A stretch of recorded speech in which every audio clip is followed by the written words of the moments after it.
नमस्कार. Pramod दस्तुरकर for PG दस्तुरकर ज्ञान प्रबोधिनी. आता आपण व्हिडिओ सिरीज पीजी दस्तुरकर ज्ञान प्रबोधिनी आरोग्यासाठी केलेली आहे आणि डॉक्टर चव्हाणांच्या व्हिडिओला आपल्याला चांगला प्रतिसाद मिळतोय. तर आज एक नवीन विषय घेऊन आलो डॉक्टर चव्हाण सरांकडे. डॉक्टर चव्हाण सर हे BAMS MD Ayurveda plus PhD Ayurveda university of आयुर्वेदाचे निष्णात पंचकर्मचे तज्ज्ञ आहेत. कोथरूड इथे त्यांचं क्लिनिक आहे. व्हिडिओच्या शेवटी आम्ही डिटेल सांगणार आहोत. कॉमेंट बॉक्समध्ये आपण प्रश्न विचारू शकता. आजचा महत्वाचा प्रश्न आपण एक विषय घेणार आहोत, ते म्हणजे जनरली सगळ्यांना माहीत असलेली एक साधी औषधी आहे त्रिफळा. त्रिफळा म्हणजे काय? 3 फळं. तर ह्या 3 फळाचं फॉर्म्युलेशन सर तर नंतर सांगतील, पण त्रिफळाचे उपयोग काय? एक 4 प्रकारचे उपयोग आहेत. ते मी अनुक्रमे प्रश्न त्यांना त्याप्रमाणे विचारणार आहे. आणि हे साधं सिंपल 30-40 रुपये 100 ग्राम येणारं त्रिफळा हे चूर्ण आपल्या आयुष्यासाठी, एजिंगसाठी, आरोग्यासाठी आणि वेगवेगळ्या उपयोगांमध्ये ते येऊ शकतं. त्याचा आपण वापर याच्यात करा. नमस्कार सर. नमस्कार संतोष सर. नमस्कार. सर त्रिफळा काय आहे हे पहिले समजून सांगू, नंतर आपण एक 4 त्याचे उपयोग घेऊया. तर त्रिफळा म्हणजे काय? त्रि म्हणजे संस्कृतमध्ये 3. तर 3 फळांचा समुच्चय आहे. हिरडा, भेडा आणि आवळा. 1 हिरडा, 2 भेडे आणि 4 आवळ्यांचा समुच्चय. पण प्रॅक्टिकली ते 3ही चूर्ण एकत्रच येतात. सर्वसामान्यपणे त्रिफळा हा जो आहे की लोकांना वाटतं की पोट साफ करणारं औषध असं आहे, त्याचा एक गैरसमज राहतो. तर जास्त वापर करणं पण ते लॅक्झेटिव्ह अब्यूज होऊ शकतो. म्हणून सरांनी त्रिफळाचे इतर उपयोग जे खूपच चांगले आहेत त्या पद्धतीनं अनुक्रमे सांगितलं. त्रिफळाचं फॉर्म्युलेशन हिरडा, बाहिरडा आणि आवळा यांनी जे सांगितलेलं आहे, पावडर फॉर्म मध्ये असतं आणि त्याला कसा घ्यायचं, किती मात्रात घ्यायचं. तर पहिला उपयोग हा मेजर आपल्याला जो माहिती नाहीये तो म्हणजे आपली महत्वाचं एक पहिलं इंद्रिय आहे डोळे. डोळ्याचं आरोग्य आजकाल एवढं खराब होतंय. आपण स्क्रीनच्या पुढे बसतोय, मोबाईलवर घालवतोय, कम्प्युटरवर बसतोय, लॅपटॉपवर बसतोय आणि क्लोज डोअर मध्ये इनडोअर आपण हे करतोय, ज्याच्यामुळे डोळ्याचं आरोग्य हे बऱ्याच जणांचं बॅलन्स होत नाही. त्यासाठी डोळ्यासाठी काय काय त्रिफळाचा कसा उपयोग आहे सर आपण सांगू शकतो? त्रिफला मधुसर्पिभ्याम निशी नेत्रबलायच स्वास्थानिवृत्ती हृदयच्च रोगछेदकरम च. त्रिफळा जो आहे तो रात्री मधु म्हणजे मधाबरोबर आणि तुपाबरोबर घेतला तर त्याने डोळ्याला निश्चितच बळ होतो आणि नंबर कमी करायला मदत होते आणि डोळ्याला एक वेगळं बळ मिळतं. दुसरी गोष्ट किती घ्यायचे? साधारणतः अर्धा चमचा म्हणजे हाफ टीस्पून 3 ग्रॅम त्रिफळा चूर्ण रात्री झोपताना अर्धा चमचा मध आणि 1 चमचा गाईचं तूप याच्याबरोबर घेतल्यानंतर डोळ्याला निश्चितच डोळ्यांचं आरोग्य चांगलं राहील. या व्यतिरिक्त त्रिफळा डोळ्यांचा दुसरा उपयोग असा आहे, डोळ्यांचं आरोग्य सुधारण्यासाठी नेत्रक्रियाकल्प केले जातात. नेत्रक्रियाकल्प म्हणजे काय? आश्चोतन, पिंडी, बिडालक, नेत्रदर्पण डोळ्यामध्ये हे करणं, तूप हे करणं. तर त्या सर्वांचं पूर्वकर्म म्हणून नेत्र सेक केलं जातं. सेक म्हणजे एक विशीर्ण धारा डोळ्यावर संततधार करून पावडर जी त्रिफळाचा काढा केला जातो तो अतिशय सूक्ष्म पाहिजे. जी त्रिफळा डोळ्यासाठी वापरली जाते ती 100 CU वरच असायला हवी. त्याने डोळ्याच्या कॉर्नियाला कुठली इजा होत नाही. सुखोष्ण काढ्याने सेक करावं लागेल. सेक हे सर्व नेत्रक्रियाकल्पांचं पूर्वकर्म आहे. सेक म्हणजे कसं करता येतं? सेक म्हणजे त्रिफळाच्या काढ्याने डोळे धुणं, संततधार करणं असं. किंवा तुम्ही युगानुरूप संदर्भाने हल्ली कप मिळतात तर ते फक्त ते पावडरीचं प्रमाण जास्त नसावं त्याला, कारण ते कॉर्नियल तसं डोळ्यात बुडवून पण केलं जातं. ते सेक म्हणता येणार नाही, पण तिथे त्रिफळाने धावण निश्चित डोळ्याचं चांगलं होईल. मी जनरली काय करतो, एका कपामध्ये ते त्रिफळाचं पाणी करतो, ते त्याच्यातला तो पार्टिकल्स खाली सेटल होतात, वरच्या पाण्याने हो तसं सुखोष्ण पाहिजे. काढा करून थंड केल्यानंतर सुखोष्ण वॉर्म वॉटर मध्ये त्याचे धुणे हे एक महत्वाचा त्रिफळाचा उपयोग डोळ्याचा खाण्यासाठी आणि डोळे धुण्यासाठी पण. खाऊन सुद्धा आपण डोळ्याचं आरोग्य वाढवू शकतो. मध आणि तुपाबरोबर या प्रमाणात सरांनी सांगितलंय महत्वाचा. सर दुसरा महत्वाचा उपयोग सरांनी सांगितलाय की तो म्हणजे मुखधावन.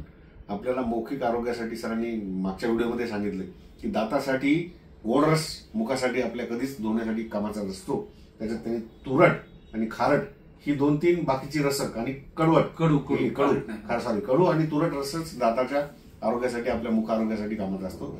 जो तुरट रस हा आवळ्याचा आहे, हिरड्याचा पण त्याच प्रकारातला रस आहे.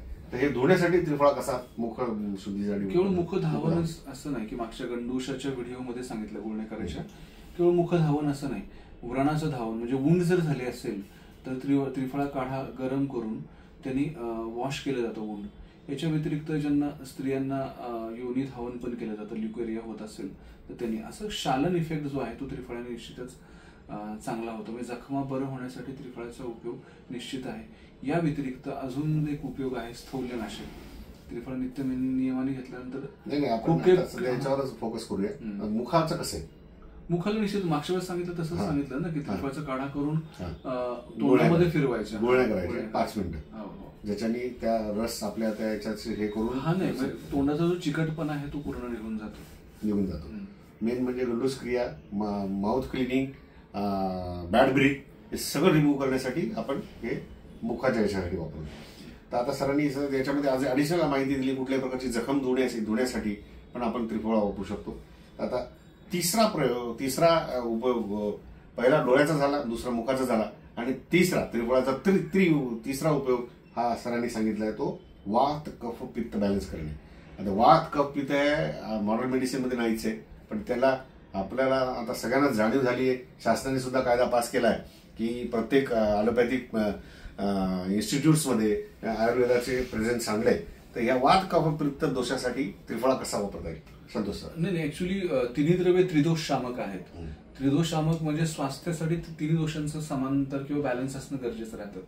तर वातासाठी हिरडा कामाला येतो, पित्तासाठी आवळा फायदेशीर आहे आणि कफासाठी बेहडा उपयोगीचा आहे. अशी तिन्ही औषधांचा बॅलन्स आहे की ज्याने तिन्ही दोषांचं शमन होतं.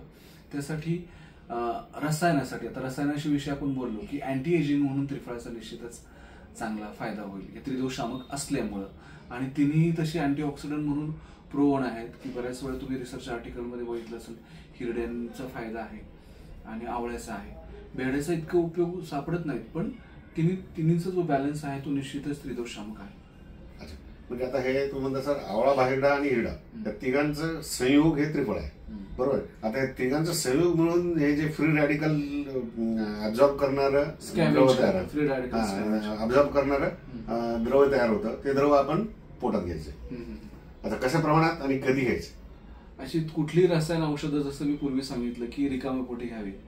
आता त्रिफळा सारक आहे त्यामुळे आपण रात्री झोपताना घेतो. आता ग्रंथोक्त सांगितलं वेगळं की जेवणापूर्वी एक हिरडा घ्यायचा, नंतर जेवणाच्या मध्ये 2 बेहडे घ्यायचे, नंतर पण ते प्रॅक्टिकली इम्पॉसिबल आहे कारण ओली द्रव्य मिळणं अवघड आहे. त्यामुळे रसायन काळ जो आहे तो सकाळी रिकामी पोटी, ब्रश केल्यानंतर पोट साफ झाल्यानंतर सकाळी रिकामी पोटी. आता 3 ग्रॅम नाही ऐवजी 5 ग्रॅम त्रिफळा चूर्ण निश्चितच घ्यावं. 1 चमचा? हो, 1 चमचा म्हणजे टीस्पून. 5 ग्रॅम म्हणजे teaspoon.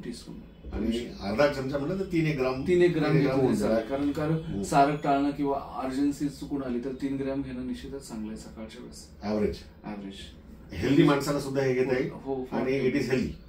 It will not be having any kind of harmful like balances all दोषास. सकाळी रात्री जर घेतलं तर रेचक होणार जेवल्यानंतर. हा, पण एवढं रेचक नाहीये आवळा. म्हणजे जसं लोक घेतात त्रिफळा चूर्ण, त्यातला आवळा थोडासा सारक आहे, हिरडा सारक आहे, बेहडा सारक नाहीये.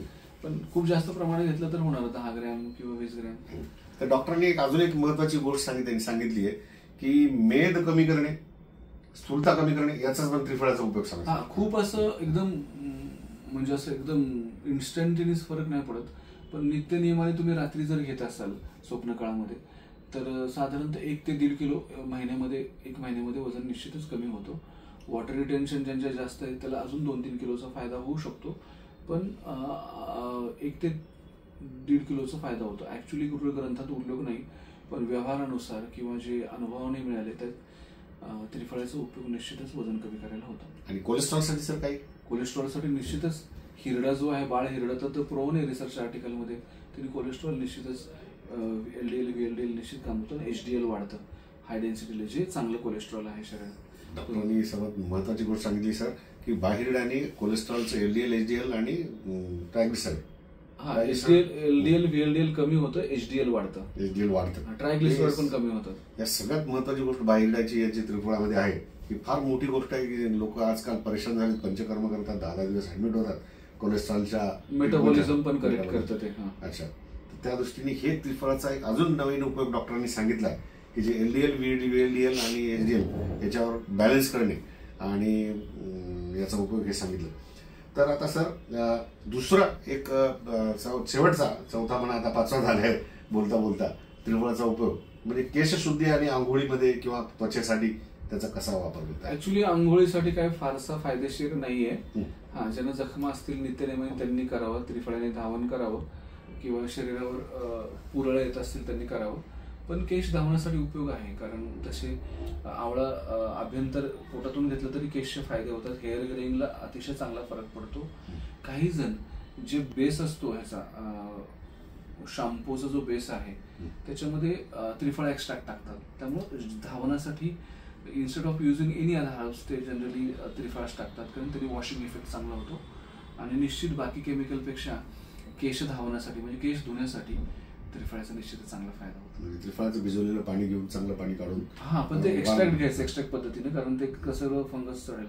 एक्स्ट्रॅक्ट जो आहे तो डायरेक्ट जो बेस असतो केशांचा, जसा शॉवर जेलचा बेस असतो तसा हेअर वॉशचा पण एक बेस असतो, त्याच्यामध्ये निश्चितच त्रिफळाचा एक्स्ट्रॅक्ट टाकावं. Very good, very good. तर ह्या असे 4-5 उपयोग त्रिफळाचे डॉक्टरांनी आपल्याला इथं नमूद केलेत, जे खूप महत्वाचे आहे. आणि काही नाही तर ते आपल्याला 100 रुपयामध्ये ते अर्धा किलो पण मिळू शकतं.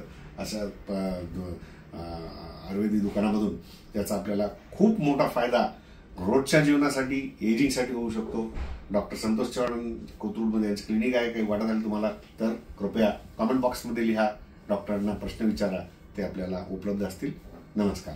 धन्यवाद. थँक्यू.